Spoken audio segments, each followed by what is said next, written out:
가치 있는 소비를 위해 생활 속 경제 이슈를 짚어보는 가치 경제 시간입니다. 요즘 웨딩플레이션이라는 말이 곳곳에서 등장하고 있습니다. 이 웨딩플레이션이란 결혼과 인플레이션을 합친 용어로 예물과 식대, 스튜디오, 드레스, 메이크업, 이른바 스드메 같은 결혼 관련 비용이 크게 오르는 현상을 일컫는데요. 물가 상승 영향도 있지만 결혼 서비스업의 불투명한 거래 관행도 웨딩플레이션을 부추긴다는 지적이 나옵니다. 지난해 9개 온라인 플랫폼이 진행한 결혼 서비스 실태조사 결과 85.4%가 패키지 상품을 전체 혹은 일부 이용한 것으로 나타났는데요. 이 가운데 절반 이상이 개별 가격을 고지받지 못했고 환불 기준조차 알지 못한 경우가 37.3%에 달했습니다. 이 서비스에 대한 불만은 스튜디오가 가장 높고 예식장, 드레스, 메이크업 순이었는데요. 불만 사항으로 과도한 추가금 발생과 비싼 비용, 서비스 가격 미공개 등이 꼽혔습니다. 이런 불만에도 결혼 서비스업은 소비자의 재구매 가능성이 낮아 시장의 자정 기능에 한계가 있는데요. 일부 사업자가 자정 노력을 한다 해도 가격 경쟁에서 불리하거나 제휴업체의 반발로 이어질 수 있어 정부의 개입이 필요하다는 목소리가 큽니다. 정부도 지난해 11월 결혼 서비스 발전 지원 방안을 발표하고 관련 대책을 추진하고 있지만 실효성이 떨어진다는 지적이 나옵니다.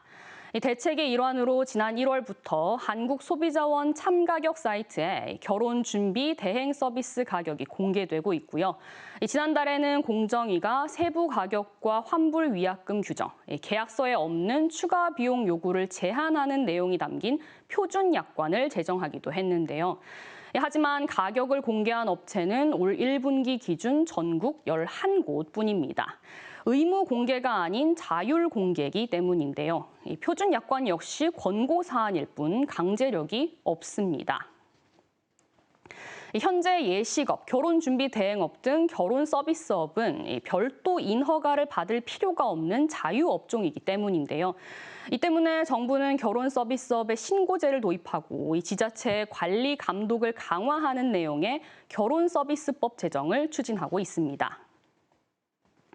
이외에도 하반기부터 품목별 환불, 위약금 부과 실태를 조사해 공개하고 이용 경험자의 선택 품목별 이용 비율과 소비 만족도 정보도 제공합니다. 예비 부부들도 자체적으로 한국소비자단체 협의회에서 제공하는 피해 예방 체크리스트를 활용하면 좋은데요.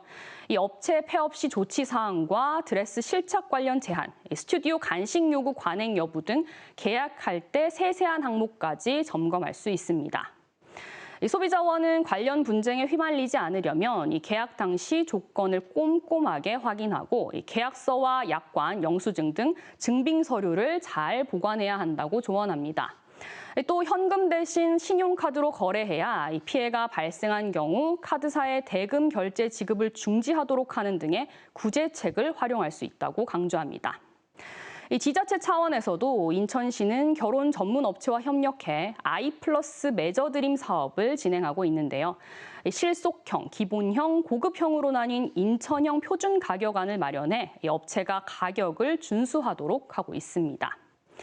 각 지자체에서는 만남 주선 등 다양한 결혼 장려 정책을 펼치고 있죠. 더 촘촘한 지원으로 예비 부부의 경제적 부담을 줄이고 결혼에 대한 심리적 장벽도 낮추는 실효성 있는 대책이 절실해 보입니다. 지금까지 가치경제 오하영입니다.